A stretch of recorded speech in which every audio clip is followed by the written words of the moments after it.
warahmatullahi wabarakatuh. Kembali berjumpa dengan saya Herzun Arif dari Forum News Network. Anda dan juga banyak orang lain barangkali banyak yang selama ini bertanya-tanya mengapa Habib Rizik Syihab harus sampai disidangkan hanya karena kasus pelanggaran protokol kesehatan. Saya yakin banyak sekali yang penasaran soal ini. Apalagi kan kemudian kita tahu bahwa dalam kasus Habib Rizik Syihab untuk kerumunan di Petamburan sudah didenda 50 juta. Tapi ternyata kemudian Habib Rizik Syihab tetap dibawa ke pengadilan, bahkan sampai ditangkap oleh polisi. Dan bukan hanya kasus kerumunan di Petamburan yang menjerat Habib Rizik Syihab, ada juga kasus kerumunan di Megamendung, dan ditambah lagi satu kasus yakni dianggap dinilai menyembunyikan hasil swab di Rumah Sakit Umi Bogor. Pertanyaan-pertanyaan ini wajar muncul karena pada kasus-kasus serupa banyak juga terjadi tidak ada tindakan hukum, apalagi sampai keras, sampai sekeras yang terjadi pada Habib Rizik Syihab. Kan bukan hanya itu, kita tentu masih mengingat bagaimana 6 orang Laskar Front Pembela Islam yang menjadi pengawal Habib Rizik Syihab tewas ditembak di kilometer 50. Nah, pertanyaan-pertanyaan Anda ini mendapat jawaban dari pembelaan Habib Rizik Syihab di Pengadilan Negeri Jakarta Timur kemarin. Secara gamblang, Habib Rizik Syihab menjelaskan mengapa kemudian dia harus jadi pesakitan dan kemudian menghadapi persidangan secara maraton, dan kemudian harus menghadapi persidangan secara maraton di Pengadilan Negeri Jakarta Timur. Coba kita simak apa yang dijelaskan oleh Habib Rizik Syihab berikut ini. Setelah saya mengikuti proses hukum yang sangat melelahkan ini, mulai dari panggilan polisi dan penangkapan serta penahanan, hingga digelarnya persidangan sampai pembacaan pledoi pada hari ini, saya semakin percaya dan yakin bahwa ini adalah kasus politik dan dikemas sehingga hukum hanya menjadi alat legalisasi dan justifikasi untuk memenuhi dendam politik oligarki terhadap saya dan kawan-kawan. Sebelum saya buktikan dengan memaparkan berbagai indikasi yang menjadi petunjuk bahwa kasus yang saya hadapi lebih tepat disebut sebagai kasus politik ketimbang kasus hukum, maka saya memandang perlu untuk kembali menceritakan latar belakang semua kejadian yang saya hadapi sebelum dan saat serta setelah saya kembali dari kota suci Mekah ke Indonesia, agar menjadi jelas benang merah yang menghubungkan semua rangkaian kejadian dengan kasus yang sedang saya hadapi di pengadilan ini, sehingga menjadi masukan penting bagi mereka yang punya hati jernih dan akal sehat serta nurani keadilan untuk mengambil keputusan. Tidak bisa dipungkiri bahwa semua ini bermula dari aksi bela Islam 4.11 dan 2.12 pada tanggal 4 November dan 2 Desember tahun 2016. Saat itu umat Islam Indonesia bersatu menuntut Ahok si penista agama untuk diadili karena telah menistakan Al-Quran. Kemudian berlanjut ke Pilkada 2017 di Ibu Kota Jakarta, ketika si Ahok si penista agama menjadi salah satu calon gubernur Jakarta yang didukung penuh oleh para oligarki yang saat itu sukses menggalang dukungan mulai dari presiden dan para menterinya hingga Panglima TNI dan Kapolri serta jajarannya, serta juga seluruh aparatur sipil negara di Ibu Kota Jakarta yang diwajibkan untuk memilih Ahok. Kala itu para oligarki sangat yakin, bahkan berani memastikan bahwa Ahok si penista agama pasti menang dalam Pilkada DKI Jakarta tahun 2017. Karena bukan saja Ahok dan para oligarki sukses menggalang dukungan rezim penguasa, tapi juga berhasil menggalang dukungan dari sejumlah ormas besar dan hampir semua partai politik, serta digaungkan habis-habisan oleh berbagai media cetak dan elektronik mainstream, juga dibesarkan oleh berbagai lembaga survei dan dipuja-puji oleh para tokoh nasional dan pengamat. Tidak ketinggalan para buzzer bayaran secara terus-menerus menyerang siapa saja yang tidak mendukung Ahok. Juga pengerahan para dukun dan paranormal untuk minta bantuan kekuatan gaib. Dan pengerahan gerombolan preman untuk mengintimidasi masyarakat. Belum lagi penerbitan fatwa-fatwa sesat dan menyesatkan dari ulama gadungan yang mendukung Ahok dengan memutarbalikkan ayat dan hadis, serta memanipulasi hujah dan korupsi dalil. Di samping itu juga ada siraman dana besar-besaran dari para cukong oligarki. Saya bukan politisi dan saya juga bukan anggota partai politik manapun. Tapi saya sebagai warga negara punya hak politik yang harus dijaga dan digunakan secara benar. Serta saya harus punya sikap politik yang mengacu kepada aturan agama Islam dan konstitusi negara. Sehingga tidak boleh menghalalkan segala cara. Dan saya bersama umat punya kewajiban untuk menjaga dan melindungi bangsa dan negara Indonesia dari kerakusan para oligarki. Sebagaimana pesan kaum arif dan bijak bahwa dunia dan isinya cukup untuk memenuhi kebutuhan seluruh umat manusia. Tapi dunia dan isinya takkan pernah cukup untuk memenuhi kerakusan seorang manusia. Sikap politik saya dan umat Islam yang ikut aksi bela Islam 4.11 dan 212 pada tahun 2016 sangat jelas bahwa kami tidak mau seorang penista agama yang bersikap arogan dan korup serta sering berucap kata kasar dan kotor sekaligus menjadi kepanjangan tangan para oligarki menjadi gubernur ibu kota Jakarta. Apalagi Jakarta adalah wilayah mayoritas muslim yang agamis dan religius. Sehingga kami sepakat bersama umat berkomitmen untuk berjuang mengalahkan Ahok di medsos dan pilkada serta pengadilan secara konstitusional. Saya ulangi sekali lagi, secara konstitusional. Walaupun kekuatan kami di hadapan kekuatan para oligarki ibarat sekoci kecil yang ingin menenggelamkan kapal induk. Mulai saat itulah saya dan kawan-kawan menjadi target kriminalisasi. Sehingga sepanjang tahun 2017 aneka ragam rekayasa kasus dialamatkan kepada kami. Bahkan kami menjadi target operasi intelijen hitam berskala besar. Kami sebut intelijen hitam karena mereka tidak bekerja untuk keselamatan bangsa dan negara, tapi hanya untuk kepentingan oligarki. Sedangkan intelijen yang bekerja dengan ikhlas untuk menjaga dan melindungi bangsa dan negara dari segala rongrongan, itulah yang pantas disebut intelijen putih. Operasi intelijen hitam berskala besar telah menebar aneka ragam teror dan intimidasi terhadap kami. Seperti pelemparan bom molotov ke beberapa posko FPI dan penembakan kamar pribadi saya di pesantren Markas Syariat Megamendung Bogor, serta peledakan bom mobil di acara tablik akbar saya di Cawang, Jakarta.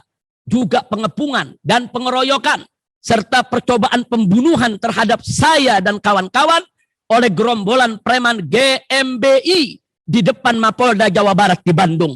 Yang kesemuanya sampai saat ini tak satu pun diproses hukum dan diungkap kasusnya oleh aparat penegak hukum. Tidak sampai di situ majelis hakim yang mulia dan terhormat. Operasi intelijen hitam juga membangun kolaborasi dengan berbagai industri medsos untuk membunuh karakter saya dan FPI secara habis-habisan. Sejak tahun 2016 tersebut, identitas saya dan FPI menjadi terlarang tampil di Facebook dan Instagram serta Twitter. Baik nama lengkap, inisial, logo, atribut, foto, video, pernyataan, atau berita apapun yang terkait saya dan FPI tidak boleh ditampilkan di Facebook, Instagram, maupun Twitter, kecuali yang sifatnya menghina dan melecehkan serta membunuh karakter saya, maka tidak dilarang tampil di Facebook maupun Instagram dan Twitter. Namun alhamdulillah, umat tidak diam. Nama dan foto saya bersama FPI dihilangkan di alam maya. Maka umat tanpa dikomando bergerak melakukan jihad medsos dengan menampilkan nama dan foto saya bersama FPI dan berbagai slogan perjuangan di berbagai medsos. Walau puluhan kali akun mereka harus bertumbangan, maka mereka terus bangkit lagi dan bangkit lagi serta bangkit lagi. Bahkan umat bergerak juga di alam nyata dengan memuat dan menebar berbagai kaos, topi, spanduk, dan baliho yang memuat nama dan foto saya bersama FPI dengan berbagai slogan perjuangan. Akhirnya hilang satu di alam maya, justru muncul 1000 di alam nyata. Itulah perjuangan umat Islam selama ini. Alhamdulillah, setelah perjuangan jatuh bangun yang penuh suka duka bersama umat, berkat persaudaraan dan persatuan umat yang luar biasa, akhirnya datang pertolongan Allah Subhanahu wa Ta'ala. sehingga umat berhasil melengsarkan dan melongsorkan Ahok si penista agama di medsos dan pilkada serta pengadilan secara konstitusional. Penjelasan Habib Rizik Syihab tadi membuka tabir sekaligus menjawab banyak pertanyaan yang muncul di muka publik. Ini rupanya berkaitan dengan dendam lama, yakni gagalnya Ahok atau Basuki Cahayapurnama menjadi gubernur DKI Jakarta. Memang kalau kita lihat pada waktu itu hampir dipastikan Ahok itu bakal terpilih menjadi gubernur DKI Jakarta. Dan saya melihat kalau Ahok sampai berhasil menjadi gubernur DKI Jakarta, maka dipastikan pada pemilu berikutnya atau pada Pilpres 2019 maka tidak tertahankan lagi Ahok bisa menjadi calon wakil presiden berpasangan dengan Joko Widodo. Dan pada akhirnya tidak menutup kemungkinan Ahok bisa mencalonkan diri menjadi calon presiden pada pemilu 2024. Analisis semacam ini mendapat pembenaran setelah Habib Rizik Syihab tadi menjelaskannya. Karena bagaimanapun juga Ahok ini adalah bagian dari eksperimen politik kelompok oligarki untuk menjadikan dia sebagai pemimpin Indonesia di masa depan. Tetapi karena aksi yang digalang oleh Habib Rizik Syihab mulai 212 dan beberapa aksi lainnya dan kemudian meluluh lantakkan semua skenario yang sudah berhasil disusun sedemikian rupa sangat rapi tahap-tahapannya oleh para oligarki. Karena itu menjelaskan mengapa kemudian Habib Rizik Syihab menjadi sasaran kriminalisasi. Habib Rizik Syihab sendiri tidak berpikir sejauh itu. Dia merasa dengan berakhirnya pilkada DKI dia bisa kembali berdakwah seperti semula. Tetapi seperti kita ketahui kemudian ceritanya bergulir sampai kemudian Habib Rizik Syihab harus hijrah ke Mekah di Arab Saudi. Semula saya dan kawan-kawan berpikir bahwa dengan kalahnya Ahok di pilkada dan dipenjarakan lewat putusan pengadilan, maka perjuangan amar ma'ruf nahi munkar kami dalam dunia politik untuk sementara selesai. Sehingga kami harus segera kembali ke habitat kami untuk berdakwah sebagaimana biasanya. Namun ternyata dugaan kami meleset karena kekalahan Ahok justru membuat para oligarki dan gerombolan piaraannya murka dan marah besar serta semakin kalap. Mereka sangat stres dan depresi berat sebab hasil pilkada Jakarta jauh di luar perhitungan dan perkiraan mereka. Bahkan tidak terjangkau nalar mereka. Sehingga mereka tidak percaya dengan kekalahan tersebut. Saking yakinnya bahwa mereka pasti menang. Karena semua kekuatan politik, ekonomi, keuangan, pertahanan, dan keamanan, serta perdukunan dan buzzer bayaran, juga media dan lembaga survei, serta lainnya ada di tangan mereka. Akibatnya, eskalasi politik saat itu semakin memanas. Dan masyarakat di akar rumput juga semakin terbelah. Sehingga di mana-mana rawan bentrok antar pendukung. Karena itulah majelis hakim yang mulia dan terhormat. Saya dan keluarga akhirnya memilih jalan untuk sementara waktu hijrah ke kota suci Mekah. Demi menghindarkan konflik horizontal yang bisa mengantarkan kepada kerusuhan dan pertumpahan darah. Saya dan keluarga mengambil visa izin tinggal selama setahun di kota suci Makkah Mukarramah. Dengan harapan setelah setahun semua bisa kembali normal dan tenang kembali. Sehingga kami bisa pulang berdakwah seperti semula. Namun sayang sejuta sayang. Lagi-lagi perkiraan kami meleset. Ternyata setelah saya hijrah. Justru kawan-kawan saya di Indonesia terus diteror. Dan diintimidasi hingga dikriminalisasi. Bahkan majelis hakim yang mulia. Terjadi upaya percobaan pembunuhan terhadap saksi ahli IT, alumni ITB yang membela saya dan siap menjadi saksi ahli saya di pengadilan dengan ditusuk-tusuk di jalan tol di hadapan istrinya. Belum lagi terjadi sabotase dalam acara reuni 212 pada tahun 2019 dengan peledakan bom pipa di lokasi acara di Monas. Lagi-lagi soal bom pipa ini sampai saat ini belum diungkap oleh aparat penegak hukum. Majelis hakim yang mulia, saya pun di kota suci Makkah mengalami berbagai teror dan intimidasi dari operasi intelijen hitam yang menyampaikan info fitnah tentang saya kepada pemerintah Saudi Sehingga saya diinterogasi oleh kantor penyidik intelijen Saudi Arabia. Bahkan ketika visa izin tinggal saya dan keluarga berakhir, dan saya bersama keluarga sudah check-in sekaligus memasukkan bagasi ke pesawat di Bandara Internasional Kota Jeddah untuk pulang ke Indonesia, ternyata saya dilarang terbang dengan alasan saya dicekal atas perintah kantor penyidik intelijen Saudi berdasarkan permintaan pemerintah Indonesia. Saya dan keluarga berulang kali mencoba pulang, tapi selalu gagal. Dan kedubes Kedutaan Besar Republik Indonesia di Saudi Arabia bukan membantu kami sebagai warga negara Indonesia, bahkan justru sering membuat pernyataan-pernyataan kontroversial yang memojokkan kami sekeluarga. Sehingga kami tinggal di kota suci Makkah selama 3,5 tahun. 3,5 tahun. Di mana masa yang setahun dengan menggunakan visa izin tinggal, sedang masa yang 2,5 tahun tanpa visa izin tinggal. Karena pencekalan tersebut telah menyebabkan kami overstay, yaitu melewati batas waktu visa izin tinggal setahun yang kami punya. Dan akhirnya kami paham bahwa kami sebetulnya bukan sedang dicekal, tapi hakikatnya kami sedang diasingkan agar tidak bisa pulang ke tanah air dan tidak bisa lagi kumpul dengan umat di Indonesia. Saya dan keluarga pun terus melakukan upaya perlawanan hukum terhadap pengasingan tersebut dengan dalih pencekalan. Walaupun berkali-kali gagal, tetap saya berusaha walaupun berkali-kali gagal. Para oligarki menggerakkan gerombolan piaraannya dari semua kalangan untuk membuat pernyataan, baik secara eksplisit maupun implisit, untuk tebar ancaman menakut-nakuti bahwa kalau saya pulang akan ditangkap dan akan ditahan. Dan berbagai pernyataan tersebut diviralkan oleh para buzzer bayaran. Namun saya dan keluarga tetap bertekad harus pulang.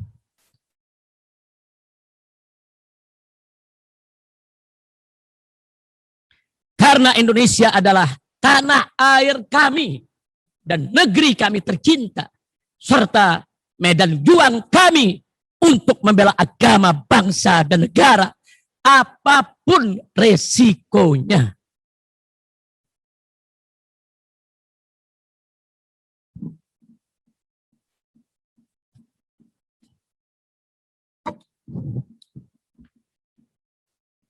Dan selama pengasingan di kota suci Makkah, Majelis Hakim yang mulia, kami sekeluarga juga terus diteror oleh operasi intelijen hitam. Seperti ada orang yang mengaku sebagai petugas keamanan Saudi mendatangi rumah kami dan menuduh kami membuat igomah palsu, yaitu semacam KTP palsu di kota Mekah. Dan saya juga pernah ditangkap polisi di tengah jalan tanpa sebab yang jelas di hadapan istri dan putri-putri saya. Serta puncaknya ada pemasangan bendera hitam ISIS. Bendera hitam ISIS di dinding luar rumah tinggal kami di kota suci Makkah. Sehingga saya ditangkap dan diborgol tangan maupun kaki. Serta ditutup mata dengan kain. Lalu ditahan di sel penjara politik Saudi di kota suci Makkah Mukarramah selama sehari semalam. Namun kemudian saya dilepas. Kembali dan dinyatakan tidak bersalah. Bahkan diminta membuat laporan polisi agar aparat berwenang Saudi bisa mengejar para pelaku pemasangan bendera hitam ISIS yang ingin memfitnah dan mencelakakan saya sekeluarga.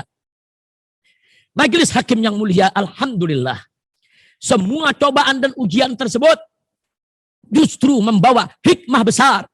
Sehingga saya kenal beberapa petinggi intelijen Saudi yang baik. Dengan bantuan mereka selanjutnya saya tanpa visa izin tinggal, tapi bisa bergerak bebas untuk menunaikan ibadah haji tiap tahun dan umroh setiap saat, serta ziarah Madinah kapan saja. Juga mereka pantau keamanan saya sekeluarga di Saudi. Mereka jaga rumah tinggal saya sekeluarga di Saudi. Bahkan saya bisa terima tamu ratusan orang tiap hari di rumah tinggal saya. Sambil membaca dan mengkaji kitab bersama para tamu. Dan sekaligus bisa buka pengajian untuk para WNI yang tinggal di kota suci Makkah. Dan para petinggi intelijen Saudi itu pula lah yang membantu pencabutan cekal saya hingga memudahkan kepulangan saya ke Indonesia. Alhamdulillah. Akhirnya saya sekeluarga dengan izin Allah berkat bantuan yaitu petinggi intelijen Saudi yang baik tersebut, kami bisa memberi tiket Saudi untuk pulang kembali ke tanah air dengan penerbangan Saudi tanggal 9 November 2020. Dengan penjelasan Habib Rizik Syihab tadi yang sangat gamblang, sangat detail dan secara kronologis sangat runtut, Anda tidak perlu lagi penasaran mengapa kemudian Habib Rizik Syihab sekarang harus disidangkan di Pengadilan Negeri Jakarta Timur. Dan Anda juga tidak perlu heran nanti kalau Habib Rizik Syihab divonis hukum cukup berat. Karena dalam kasus di Petamburan dia diancam hukuman 2 tahun penjara, kemudian di Megamendung diancam dengan hukuman 10 bulan penjara. Kita masih menunggu bagaimana selanjutnya dengan di kasus swab rumah sakit Umi. Kelihatannya Habib Rizik Syihab sudah menyadari, dan tetapi dia mengingatkan terutama pada hakim yang sekarang akan memutuskan bagaimana agar bersikap adil. Penegakan keadilan bukan hanya ajaran Islam, tapi juga ajaran semua agama. Bahkan amanat Konstitusi Negara Kesatuan Republik Indonesia yang telah digariskan dalam Undang-Undang Dasar 1945 bahwa setiap orang harus mendapat perlakuan hukum yang sama, yaitu equality before the law, sehingga tidak boleh ada diskriminasi hukum dalam penegakan hukum. Karena jika suatu pelanggaran hukum diproses, sedang pelanggaran hukum lain yang sama tidak diproses, maka itu merupakan diskriminasi hukum yang tidak dibenarkan dalam tatanan hukum negara Kesatuan Republik Indonesia. Diskriminasi hukum adalah pelanggaran terhadap hukum agama dan hukum negara, sekaligus merupakan ancaman bagi konstitusi dan tatanan hukum.